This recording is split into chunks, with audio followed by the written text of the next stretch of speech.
तो बुलेटिन की शुरुआत इस वक्त की बड़ी खबर के साथ करते हैं। आपको बता दें कि संभल के शाही जामा मस्जिद में सर्वे को लेकर विवाद हो गया और बवाल के बाद आपको बता दें कि 3 लोगों की मौत हो गई, जबकि कई लोग घायल हुए हैं। घायलों में पुलिसकर्मी भी शामिल है। रविवार को पथराव हुआ, फायरिंग में 3 लोगों की मौत, एसडीएम, एसपी और सीओ सहित 20 पुलिसकर्मी घायल। और संभल हिंसा को लेकर 21 आरोपी की गिरफ्तारी भी हुई है। तो आपको बता दें, दरअसल ये हंगामा हुआ और उसके बाद सबसे बड़ी बात है कि आखिर इतना बड़ा हंगामा, इतना बड़ा विवाद कैसे हुआ। रविवार को पथराव हुआ जब सर्वे की टीम वहां से निकल रही थी। और आपको बता दें कि ये पूरा का पूरा बवाल दरअसल इसलिए हुआ कि संभल की जामा मस्जिद को हरिहर मंदिर बताकर कोर्ट में एक याचिका दाखिल की गई और जिसमें कहा गया था कि मंदिर को तोड़कर मस्जिद बनाया गया। आपको बता दें कि 19 नवंबर को पहली बार सर्वे हुआ था, तब दोनों पक्ष के लोग मौके पर थे। लेकिन 24 तारीख को जब फिर सर्वे की टीम पहुंची, जिसके बाद बड़ी संख्या में लोग मौके पर इकट्ठा हो गए और मस्जिद के अंदर जाने की मांग करने लगे और इसी को लेकर हंगामा बढ़ गया, जिसके बाद हिंसा, आगजनी, पथराव, पुलिस लाठीचार्ज और फायरिंग की भी घटना हुई। आपको ये बता दें कि हिंसा के बाद इलाके में इंटरनेट सेवा बंद कर दिया गया है, कॉलेज, स्कूल भी बंद किया गया है। अपने नेताओं के चक्कर में अपना भविष्य बर्बाद मत करो।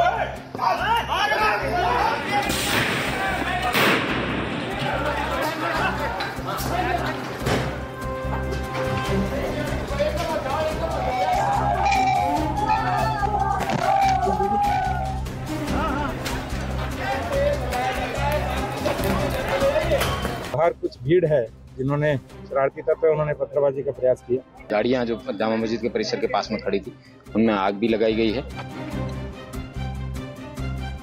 ये जो संभल में हुआ है, बीजेपी सरकार, प्रशासन सब ने मिलकर करा है, जिससे कि चुनाव के धांधली पर, चुनाव की बेईमानी पर चर्चा न हो सके। होगी पत्थरबाजी, पुलिस ऐसे कार्रवाई करेगी, बूथ लूटेगी अगर, तो आगे चल के लोग क्या करेंगे, निराश हो। माननीय न्यायालय के आदेश का पालन कराना ये सरकार की जिम्मेदारी है। ये काम दोनों पक्षों को साथ में लेकर शांतिमय ढंग से किया जाना चाहिए था। आगजनी, पुलिस लाठीचार्ज, फायरिंग, नतीजा 3 की मौत, कई जख्मी। पुलिस और प्रशासनिक अधिकारी भी जख्मी हुए। ये हालात संभल के, जहां की शाही जामा मस्जिद का 5 दिन में दूसरी बार सर्वे हुआ। कोर्ट कमिश्नर की ओर से सर्वे किया गया। इसी दौरान जमकर हिंसा हुई। मस्जिद के दूसरी बार सर्वे की बात जैसे ही इलाके में फैली, लोग मौके पर इकट्ठा हो गए और मस्जिद के अंदर जाने की मांग करने लगे, लेकिन पुलिस की ओर से इसकी इजाजत नहीं दी गई। लगभग 2000 लोग मौके पर थे, जिन्हें संभालने की कोशिश पुलिस और प्रशासन की ओर से की गई थी। हालांकि एहतियातन पुलिस ने मस्जिद की ओर जाने वाले रास्तों को बंद कर रखा था, लेकिन लोगों में गुस्सा था, वो मानने को तैयार नहीं थे। सर्वे को देखते हुए जिले के डीएम राजेंद्र पेंसिया और एसपी कृष्ण कुमार मौके पर मौजूद थे। दोनों ने सुरक्षा की कमान संभाल रखी थी, लेकिन मस्जिद के अंदर जाने को लेकर शुरू हुए संघर्ष ने कुछ ही देर में उग्र रूप ले लिया। पुलिस ने हालात को संभालने के लिए लाठी चार्ज किया, लेकिन इसका असर लोगों पर नहीं हुआ और उन्होंने पथराव शुरू कर दिया। यहाँ पर चारों तरफ से भीड़ आई और खासकर उन लोगों ने जिन गाड़ियों को टारगेट किया वो भी बाहर की नंबर थी। देखिए ये जो गाड़ी खड़ी है दिल्ली नंबर की गाड़ी है, DL इसमें लिखा है। इसी तरीके से जो बाहर की गाड़ियाँ थी उन गाड़ियों को टारगेट किया गया, उनमें आगजनी की गई और बाकायदा जो उपद्रवी थे उन्होंने अपने चेहरों को ढका हुआ था, चेहरों को कवर किया हुआ था और उनकी पहचान ना हो पाए तो इसके लिए जो CCTV कैमरे यहाँ पर जगह जगह लगे हुए, क्योंकि मार्केट है और यहाँ पर CCTV कैमरे भी जगह जगह लगे, तो उन कैमरों को भी नुकसान पहुँचाया गया। एक पूरी साजिश के तहत इस घटना को अंजाम दिया गया। क्योंकि यहाँ पहले भी सर्वे हो चुका है, मंगलवार को भी सर्वे हो चुका है और उसके बाद आज जब सुबह 7 बजे के आसपास यहाँ सर्वे के लिए टीम पहुँची, उसके बाद गली गली से इसी तरीके से भीड़ अचानक से आई। और देखिए किस तरीके से यहाँ पर ये तमाम जो ईंट पत्थर पड़े हुए हैं, ये अपने आप में ये सबूत दे रहे हैं, अपने आप में कहानी बयां कर रहे हैं कि क्या भयानक मंजर रहा होगा, किस तरीके से जो पुलिसकर्मी यहाँ पर थे, जो लोग यहाँ थे, उन्हें अपनी जान बचाकर यहाँ से निकलना पड़ा होगा। और हालात इतने ज़्यादा ख़राब हो गए कि भीड़ एकाएक पूरी तरीके से मस्जिद के पास पहुंची और यहाँ पर जितनी गाड़ियाँ थीं उन गाड़ियों को आग लगाई गई। फिलहाल स्थिति को पूरी तरीके से नियंत्रण में कर लिया गया है और अब प्रशासन ने उन लोगों की धरपकड़ शुरू कर दी है। साथ ही साथ उनको चिन्हित किया जा रहा है जो इस पूरी साजिश के पीछे हो सकते हैं, जिन्होंने इस घटना को, इस उपद्रव को अंजाम दिया। क्योंकि कई बातें हैं जो इस तरफ इशारा कर रही हैं कि एक बड़ी साजिश थी जिसे पहले से प्लान किया गया था, क्योंकि चेहरे कवर थे। गुस्साए लोगों ने कई वाहनों को आग के हवाले कर दिया। देखते ही देखते जामा मस्जिद के आसपास के इलाके में तनाव के हालात पैदा हो गए। पुलिस पर पथराव शुरू हुआ तो मौके से पुलिस वालों को भागना पड़ा। तस्वीरें बयां कर रही है, जब लोगों का गुस्सा फूटा तो पुलिस वाले किस तरह से मौके से पीछे हटने को मजबूर हो गए। पथराव में आसपास की इमारतों को नुकसान पहुंचा। संभल इलाके में जो भीड़ आई थी, जो उपद्रवी थे, वो इस तरीके से प्लानिंग कर रहे थे कि उनके चेहरे किसी को ना पता चले। बाकायदा ना सिर्फ चेहरों को कवर किया हुआ था, बाकायदा जो इलाके में आसपास सीसीटीवी कैमरे लगे हुए थे उनको भी तोड़ा गया। देखिए ये भी इसी तरीके का एक सीसीटीवी कैमरा है जो जानकारी मिल रही है। ये जो आप पोल देख रहे हैं, इस पोल के ऊपर लगा हुआ था और इसी तरीके से रास्ते में जितने भी सीसीटीवी कैमरे लगे हुए थे, चाहे लोगों के अपने घरों के बाहर हों, मार्केट के बाहर हों, उन सभी को इसी तरीके से पत्थर मारकर या डंडों से तोड़ा गया या फिर अंदर की तरफ मोड़ दिया गया कि जैसे उसमें कोई भी किसी की भी तस्वीर कैप्चर ना हो। इसी तरीके से मैं देखिए एक घर के बाहर भी जो सीसीटीवी कैमरे हैं उनको दिखा रहा हूं कि यहाँ पर इन लोगों ने घर के बाहर सीसीटीवी कैमरे लगाए थे, लेकिन उनको भी नुकसान पहुँचाया गया, उनको भी पत्थर मारकर तोड़ा गया। और कैमरे हालांकि लगे हुए हैं अभी भी दीवार पर, लेकिन यहाँ से जो कुछ तस्वीरें कैद हुई होंगी वो प्रशासन ने, इसकी जो DVR है वो अपने कब्जे में ले लिया पुलिस ने और अब ये जाँच कर रही है। लेकिन जिस तरीके से ये आपको मैं ये कैमरा वो दिखा रहा हूं जो यहाँ पर मेन रोड पर लगा हुआ था और इस तरफ से भी भीड़ आई थी। भीड़ क्योंकि यहाँ पर अलग अलग इलाकों से आई।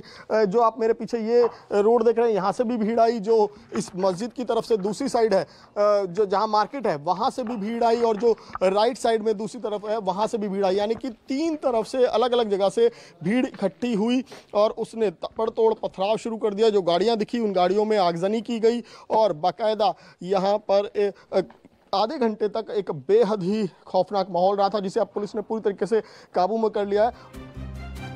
इधर पूरी घटना और हिंसा को लेकर संभल DM और SP की ओर से जानकारी दी गई और बताया गया कि कैसे हिंसा हुई और उसके बीच में सर्वे पूरा हुआ।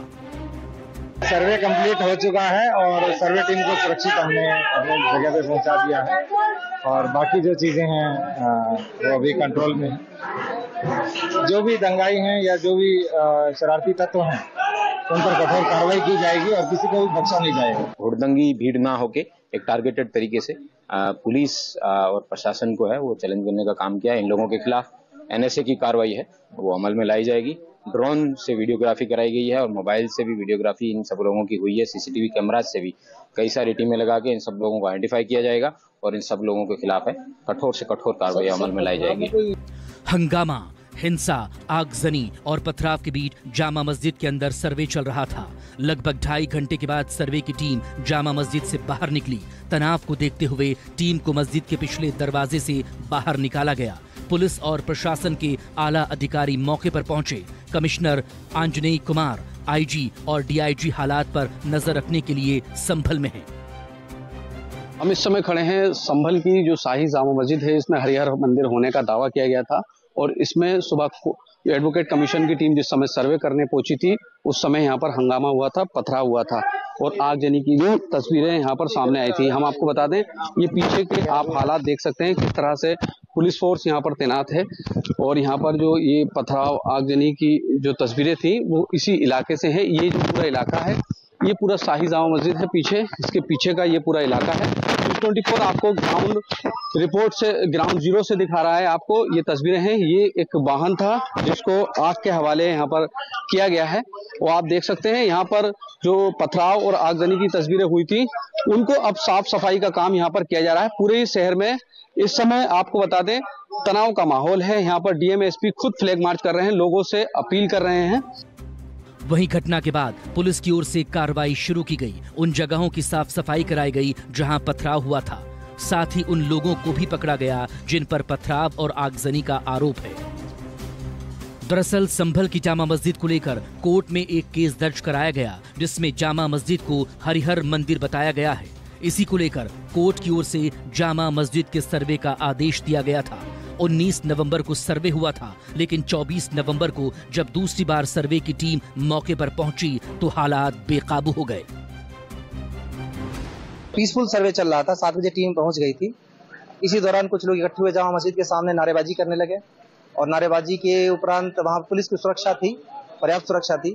कुछ देर बाद उनमें से लोग पथराव करने लगे। पुलिस ने फिर उन्हें खदेड़ा तो बड़ी भारी संख्या में इकट्ठे हो गए। भारी संख्या में तो क्या 2-3 हजार लोग रहे होंगे जिन्होंने पथराव शुरू कर दिया। और उस पथराव के बाद जब पुलिस ने आंसू गैस के गोले छोड़े तो उनमें से फायरिंग भी छत पर से की गई। उनकी पहचान की जा रही है कि कौन कौन लोग थे उसमें। जामा मस्जिद को लेकर जो याचिका कोर्ट में दाखिल की गई है उसमें कहा गया कि ये हरिहर मंदिर है जिसे 1529 में बाबर ने मंदिर को तोड़कर मस्जिद में बदला था। मस्जिद में मंदिर के कई अवशेष अब भी मौजूद हैं। हरिहर मंदिर में दशावतार के रूप में से कल्कि का अवतार होना है। माननीय न्यायालय के ऑर्डर की कंप्लायंस में आज जो माननीय न्यायालय ने 19 नवंबर 2024 को पारित किया था, उस ऑर्डर की कंप्लायंस में एडवोकेट कमिश्नर महोदय ने दूसरे दिन का सर्वे प्रारंभ किया सुबह 7:30 बजे से और 7:30 बजे से 10 बजे तक ये सर्वे हुआ। इस सर्वे के दौरान सारे फीचर्स की स्टडी की गई। सारे परिसर में वीडियोग्राफी और फोटोग्राफी का काम जो माननीय न्यायालय का डायरेक्शन था उसकी कंप्लायंस की गई और अब ये सर्वे पूर्ण हो चुका है। और अब माननीय एडवोकेट कमिश्नर महोदय अपनी रिपोर्ट कोर्ट के समक्ष 29 नवंबर से पहले या 29 नवंबर के दिन पेश करेंगे और अगर नहीं पेश कर पाएंगे तो माननीय न्यायालय से टाइम लेंगे। संभल में हिंसा को लेकर ऑल इंडिया मुस्लिम जमात की ओर से बयान आया। जमात के अध्यक्ष शहाबुद्दीन रिजवी बरेलवी ने लोगों से शांति की अपील की है। ये तरीका मुनासिब नहीं है। मैं संभल के मुसलमानों से अपील करूंगा कि वो पैगंबर इस्लाम की जो शिक्षा है यानी अमन और शांति, तो अमन और शांति को बनाए रखें। बाहर सूरत अमन को अपने हाथ से न छोड़ें। सब्र और तहम्मुल और बर्दाश्त का मुजाहिरा करें। संभल सांसद जियाउर रहमान बर्क ने जामा मस्जिद के सर्वे को लेकर प्रतिक्रिया दी और कहा कि ये सैकड़ों सालों से अल्लाह का घर है, यहाँ हमेशा से नमाज अदा होती आ रही है। नमाज तो शांतिपूर्व होनी थी। नमाज के अंदर कोई कुछ गलत नहीं होता, हमेशा नमाज को सुकून के साथ ही पढ़ा जाता है। लेकिन ये पुलिस प्रशासन की अपनी सोच है, क्यों इतनी लंबी ये तैयारी की गई है और हमने नमाज अदा की है, सुकून के साथ अदा किया और हमेशा से करते हैं, कोई नई बात थोड़ी है। दुआ की जाती है, खुतबा होता है, सलाम पढ़ा जाता है। लेकिन मैं फिर से कहूंगा कि इस प्रदेश और देश के अंदर जो लोग माहौल खराब कर रहे हैं, नए नए मामले उन धार्मिक स्थलों के खिलाफ कोर्ट में डाल रहे हैं और उस प्लेस ऑफ वर्शिप एक्ट का सीधा उल्लंघन कर रहे हैं, तो बल्कि मैं चाहूंगा कि इसमें तो उन लोगों के खिलाफ कार्रवाई होनी चाहिए। हिंसा के बीच जामा मस्जिद का सर्वे पूरा हो गया। कोर्ट में सर्वे की रिपोर्ट 26 नवंबर को दाखिल की जाएगी, जिस पर 29 नवंबर को सुनवाई होनी है। वहीं संभल में तनाव के बीच शांति है। बड़े पैमाने पर पुलिस जवानों की जामा मस्जिद इलाके में तैनाती की गई है। पूरे मामले पर प्रशासनिक अधिकारी नजर बनाए हुए हैं। वहीं हिंसा को लेकर कई लोगों को हिरासत में लिया गया, जिसमें कुछ महिलाएं भी शामिल हैं। विमल कौशिक के साथ सद्दाम, संभल, न्यूज़ 24।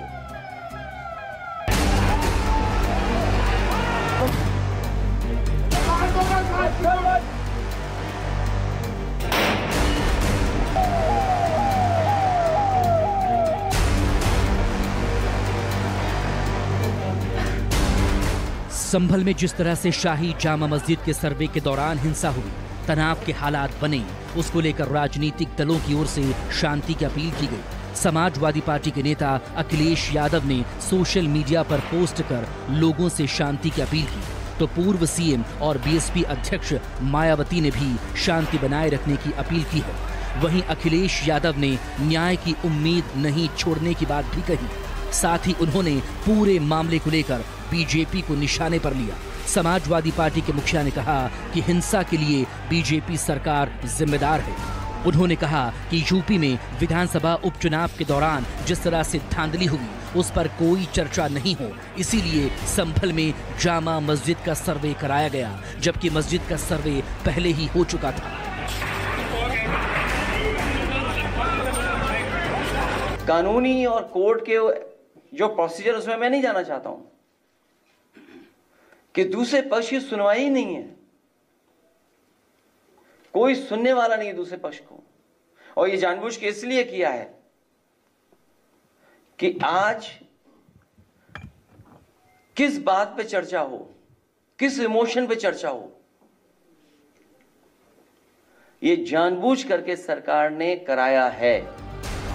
अखिलेश यादव की तरह समाजवादी पार्टी के महासचिव राम गोपाल यादव ने भी संभल हिंसा को यूपी उपचुनाव से जोड़ा और कहा कि जब पुलिस वाले वोट नहीं देने देंगे तो लोग क्या करेंगे। होगी पत्थरबाजी, पुलिस ऐसा कार्रवाई करेगी, बूथ लूटेगी अगर, तो आगे चल के लोग क्या करेंगे, निराश हो। इधर संभल की घटना को लेकर राष्ट्रीय जनता दल की ओर से भी सवाल उठाए गए और यूपी पुलिस को कटघरे में खड़ा किया गया। पार्टी नेता मनोज झा ने कहा कि जब पुलिस पिस्तौल के बल पर वोटिंग से रोकेगी तो क्या हालात बनेंगे। वहीं कांग्रेस नेता उदित राज ने सर्वे पर ही सवाल उठाए और कहा कि इस पर सुप्रीम कोर्ट और हाई कोर्ट को संज्ञान लेना चाहिए। क्यों जिला अदालतों की ओर से ऐसे आदेश दिए जाते हैं। उपचुनाव के दौरान यूपी पुलिस का चेहरा देखा, पूरी दुनिया ने देखा, सिर्फ मैंने नहीं, क्योंकि ये छवियां सरहद के पार भी जाती कि आप रिवॉल्वर ताने लोगों को धमकी दे रहे हैं, तो उस पुलिस का की अद्यतन स्थिति क्या है हम सब जानते हैं। बहरहाल फिर भी पूरी कोशिश होनी चाहिए कि शांति बरकरार रहे किसी भी कीमत पर, चाहे रूलिंग पार्टी हो या अपोजिशन हो, लेकिन यूपी पुलिस की मिरर इमेज अच्छी नहीं है। हाई कोर्ट को सुप्रीम कोर्ट का संज्ञान लेना चाहिए। जिस तरह से ये डिस्ट्रिक्ट कोर्ट अभी इस तरह के आदेश देने लगे हैं सर्वे कराने का, तो पूरे देश में खुदाई हो, सर्वे ही होता रहे। ये कहीं न कहीं अंत तो होना चाहिए। ये बहुत गलत ट्रेंड है। सरकार पर सवाल उठे तो जवाब देने के लिए यूपी के दोनों डेप्यूटी सीएम सामने आ गए। संभल में जामा मस्जिद के सर्वे को कोर्ट का फैसला बताया और कहा कि कानून अपना काम कर रहा है, जो गड़बड़ी करेगा उस पर कानून के मुताबिक कार्रवाई होगी। निर्वाचन आयोग पर उंगली उठाते हैं, कभी न्यायपालिका पर उंगली उठाते हैं। उठा दिया संभल में। अरे भाई, संभल में सर्वे के लिए जो टीम गई है ये न्यायपालिका के आदेश पर गई है, और वहां जो कुछ गड़बड़ हुआ है पुलिस ने अपना काम किया है, कानून ने अपना काम किया है, कानून अपना काम करेगा। माननीय न्यायालय के आदेश का पालन कराना ये सरकार की जिम्मेदारी है, पुलिस प्रशासन की जिम्मेदारी, उसे कराया जाएगा। जो माननीय न्यायालय के आदेश के अनुपालन में बाधा डालेंगे उनके खिलाफ कानून अपना काम करेगा। वहीं यूपी सरकार के मंत्री योगेंद्र उपाध्याय ने संभल में हुई घटना की निंदा की और कहा कि कोर्ट के आदेश के पालन में रोक लगाना अपराध है। वहीं मंत्री जयबीर सिंह ने कहा कि लोगों को खुद को कानून से ऊपर नहीं मानना चाहिए। कोर्ट के द्वारा आदेश दिए गए उसकी अवहेलना करना ये निंदनीय है, ये एक अपराध है, ये बड़ा अपराध है कि हम कोर्ट के न्यायालय की बात को ना मानते हुए हम उसकी कंप्लाइंस ना कराना, ये सबसे बड़ी भर्त्सना करता हूँ, उसकी मैं घोर निंदा भी करता हूँ। और जिन्होंने वहाँ पर या अराजकता का माहौल फैलाया है ये अच्छा संदेश नहीं है। एक समुदाय विशेष के लोग इस संविधान से ऊपर, कानून से ऊपर, न्यायालय से ऊपर अपने को मानने का प्रयास कर रहे हैं। मैं समझता हूं कि आदरणीय योगी जी और मोदी जी के नेतृत्व में सरकार चल रही है, ये संवैधानिक मूल्यों का आदर भी कराएगी, कानून का पालन करना पड़ेगा। ये कोई तुगलक की फरमा नहीं चल सकता, तुगलक की सरकार नहीं चल सकती, फतवे नहीं चल सकते। देश का कानून सब लोगों पर लागू है, वो मानना पड़ेगा। वहीं पूर्व सीएम और बीएसपी अध्यक्ष ने पूरे मामले के लिए संभल प्रशासन को कटघरे में खड़ा किया और कहा कि लोगों को कोर्ट का आदेश मानना चाहिए था। सर्वे के दौरान जो कुछ भी बवाल हुआ है, हिंसा हुई है, तो उसके लिए यूपी का शासन व प्रशासन पूरी तरह से जिम्मेवार है। ये अति निंदनीय है। ये जो भी कुछ उधर हो रहा है ये अति निंदनीय है, जबकि ये काम दोनों पक्षों को साथ में लेकर शांतिमय ढंग से किया जाना चाहिए था, जो नहीं किया जा रहा है। केंद्रीय मंत्री गिरिराज सिंह ने संभल को लेकर प्रतिक्रिया दी और कहा कि सबको कानून का पालन करना पड़ेगा, जबकि बीजेपी सांसद कंगना रनौत ने मामले को अलग ही रंग देने की कोशिश की। सांभर में जो एक समुदाय की ओर से ये हमला किया गया और वो भी एक सरकारी तंत्र पर, ये हमला सरकारी तंत्र पे नहीं है, भारत के लोकतंत्र पे है, भारत के कानून पर है। ये बात किसी से छुपी नहीं है कि हमारे देश में सिर्फ संभल ही नहीं, ऐसे कई एरियाज हैं जहाँ पे हिंदू जा नहीं सकते और खासकर शाम के बाद जा नहीं सकते। उन एरिया में जो है अपनी तरीके से जो है शारिया लॉ भी लगाने की कोशिशें हो रही हैं और रिफ्यूजीज को लाया जाता है और उनको नकली आधार कार्ड, वोटर ID, तो ये तो खैर किसी से छुपा नहीं है। लेकिन ये है कि आप मीडिया वालों का दायित्व बनता है कि इन चीज़ों को बाहर लाएं, देश को जागरूक करें। और वो जो हमारा एक मंत्र है, एक है तो नेक है, बटेंगे तो कटेंगे, तो वो ये साक्षात हमें दिखता है कि हमें अपने ही देश में जो है एकजुट बन के रहना है। संभल में हिंसा को लेकर राजनीतिक दल आमने सामने हैं, एक दूसरे पर आरोप लगा रहे हैं, लेकिन इसके बीच पुलिस की ओर से उन लोगों पर कार्रवाई की जा रही है जिन्हें हिंसा का जिम्मेदार माना जा रहा है। अब तक कई गिरफ्तारियां हो चुकी हैं, जबकि कई लोगों से पूछताछ की जा रही है। Bureau report, news 24।